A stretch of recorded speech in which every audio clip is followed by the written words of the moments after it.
राजू अपने दोस्त विशाल के साथ स्कूल से लौट रहा था और रास्ते में विशाल अपने बैग से अपना नया फोन निकालता है और राजू को दिखाते हुए कहता है, देख राजू, ये मेरा नया फोन है। मेरे पापा कल ही मेरे लिए लाए हैं। है ना कितना अच्छा।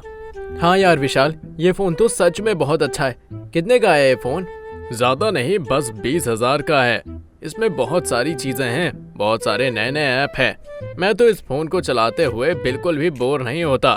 और तुझे पता है, इसमें इंस्टाग्राम भी है, जिस पर बहुत सारी फनी रील आती हैं। इंस्टाग्राम? ये क्या चीज है? इसमें क्या होता है?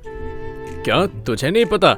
अरे इंस्टाग्राम एक सोशल मीडिया ऐप है जिसमें बहुत सारे लोग अपनी तरह तरह की रीलें बनाते हैं। और तुझे पता है, आजकल लोग उन वीडियो के जरिए बहुत जल्दी वायरल भी हो जाते हैं।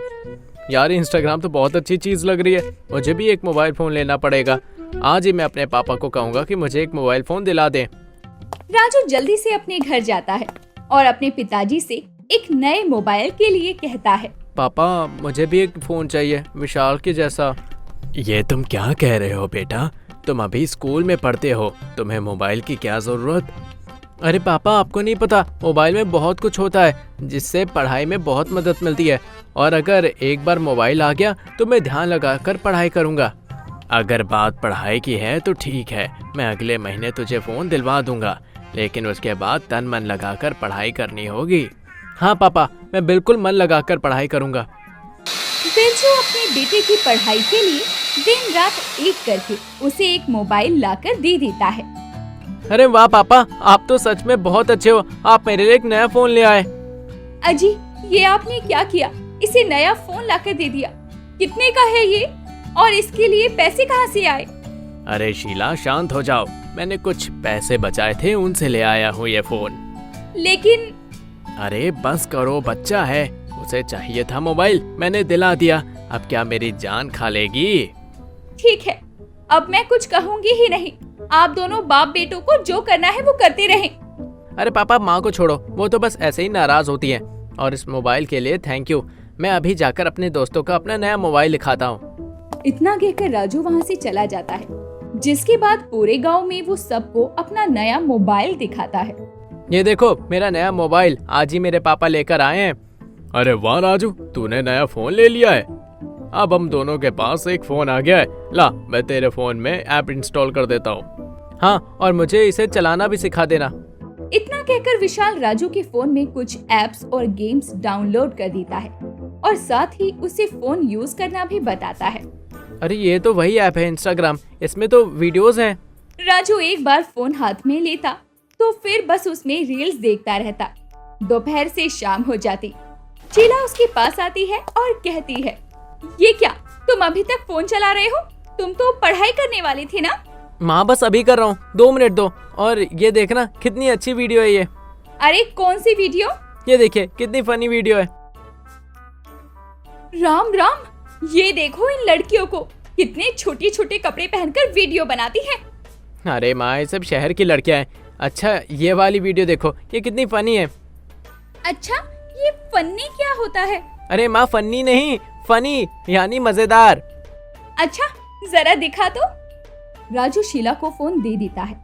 अब दोनों माँ बेटे मिलकर बहुत सारी रील्स देखते हैं और हंसते हैं। यूं ही रील्स देखते देखते रात हो जाती है और उन्हें पता भी नहीं चलता।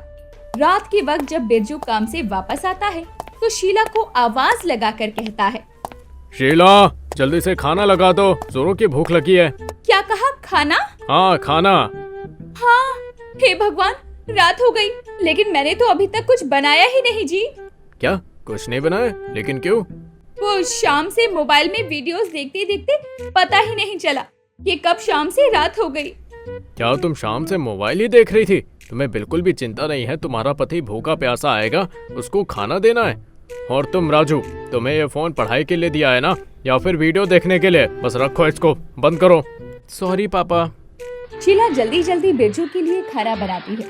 कुछ दिन ऐसे ही गुजर जाते हैं, लेकिन राजू की फोन चलाने की आदत बिल्कुल भी नहीं छूटती। वो अब पढ़ाई पर भी ज्यादा ध्यान नहीं देता। इस बार राजू के बोर्ड के एग्जाम थे। शीला, राजू कहाँ है? अपने कमरे में पढ़ रहा है। उसकी परीक्षा पास आ रही है ना। अच्छा, ये तो अच्छी बात है कि वो पढ़ रहा है। जरा मैं भी देखूं कैसी पढ़ाई चल रही है मेरे बेटे की। बिरजू राजू के कमरे में जाता है तो देखता है कि राजू अपने फोन में गेम खेल रहा था। एनिमी एनिमी, भागो भागो, ये देखो रेड जोन आ गया। अरे जल्दी भागो, एनिमी। राजू, ये कौन सी पढ़ाई हो रही है? तुमने तो कहा था कि तुम्हारा एग्जाम आ रहे हैं और तुम यहाँ मोबाइल में गेम खेल रहे हो। बस पापा, वो अभी अभी मोबाइल लिया है, बहुत देर से पढ़ाई कर रहा था। मुझे पागल समझा है? ना जाने तुम्हारे सर पर ये कौन सा मोबाइल का बुखार चढ़ गया है। आज मैं इसे उतार कर ही रहूंगा। लाओ यहाँ तो मोबाइल मुझे, अब तुम्हें मोबाइल नहीं मिलेगा। गुस्से में बिरजू राजू से मोबाइल छीन लेता है और अपने पास रख लेता है। राजू से ये बात सहन नहीं होती और वो पूरी तरह से बौखला जाता है। 2 दिन तक बिरजू राजू को मोबाइल नहीं देता, लेकिन राजू को मोबाइल चलाने की लत कुछ ऐसी लगी थी कि उसके बिना ना तो वो खाना खा रहा था और ना ही कोई काम कर रहा था। सुनिए जी, राजू ने 2 दिन से कुछ नहीं खाया है, आप उसको मोबाइल वापस क्यों नहीं कर देते? ऐसे तो वो बीमार हो जाएगा। राजू की माँ, राजू अब बच्चा नहीं है, अब वो बड़ा हो गया है। उसे बच्चों की तरह जिद नहीं करनी चाहिए और ना ही ये मोबाइल कोई खिलौना है जिससे वो दिन भर खेलता रहता है। इस मोबाइल की वजह से उसकी पढ़ाई पर क्या असर पड़ रहा है तुम्हें पता भी है? आपकी बात सही है, लेकिन आपने ही तो उसे ये मोबाइल लाकर दिया है, जिसके बाद से वो और जिद करने लगा है। जैसे मैंने उसे सर पर चढ़ाया है वैसे ही उसे सर से उतार भी दूंगा। अब ये मोबाइल उसको कभी नहीं मिलेगा। जब तक वो अपना स्कूल पूरा नहीं कर लेता तब तक तो बिल्कुल भी नहीं। बिरजू और शीला की बातें राजू चुपके से सुन रहा था और ये सब सुनकर राजू को बहुत गुस्सा आता है और वो अपने कमरे में जाकर दरवाजा अंदर से बंद कर लेता है और पूरा दिन वो कमरे से बाहर नहीं निकलता। जब रात के खाने के लिए शीला उसे बुलाने जाती है तो देखती है कि दरवाजा अंदर से बंद था और वो आवाज लगाकर बिरजू को वहां बुलाती है। सुनिए जी, सुबह से राजू अपने कमरे से बाहर नहीं आया है और कमरा अंदर से बंद भी है। आप एक बार दरवाजा खोलकर तो देखिए, मुझे बहुत घबराहट हो रही है। राजू, राजू, दरवाजा खोलो। आप ऐसा कीजिए, दरवाजा तोड़ दीजिए, मुझे बहुत डर लग रहा है। घबराओ मत, मैं कुछ करता हूँ। बिरजू दरवाजा खोलने की बहुत कोशिश करता है, लेकिन उससे दरवाजा नहीं खुलता। वो कमरे की खिड़की से जाकर देखता है तो कमरे का सारा सामान यहाँ से वहाँ फेंकता हुआ वो फोन की जिद करता है। ये क्या हो गया है हमारे बच्चे को? मुझे भी कुछ समझ नहीं आ रहा। धीरे धीरे राजू ऐसी ही हरकतें करता है। ना ही वो खाना खाता है और ना ही किसी काम में उसका मन लगता है। मानसिक तनाव की वजह से राजू बीमार पड़ जाता है। यह सब मेरी ही गलती है। हमने अपने बेटे पर ध्यान नहीं दिया, न ही उसके साथ वक्त बिताया, जिसकी वजह से आज हमारे बेटे को उसका मोबाइल ही सब कुछ लगता है। आप सही कह रहे हैं जी। माना कि बच्चों की जिद पूरी करना माँ बाप का कर्तव्य है, लेकिन उनके अच्छे बुरे का ख्याल रखना भी माँ बाप का ही कर्तव्य है। हम इसमें असफल हो गए, जिसकी वजह से आज हमारे बेटे की ये हालत है। राजू की तरह ना जाने कितने बच्चे ऐसे ही घंटों मोबाइल में अपना कीमती वक्त और अपना बचपन बर्बाद कर देते हैं।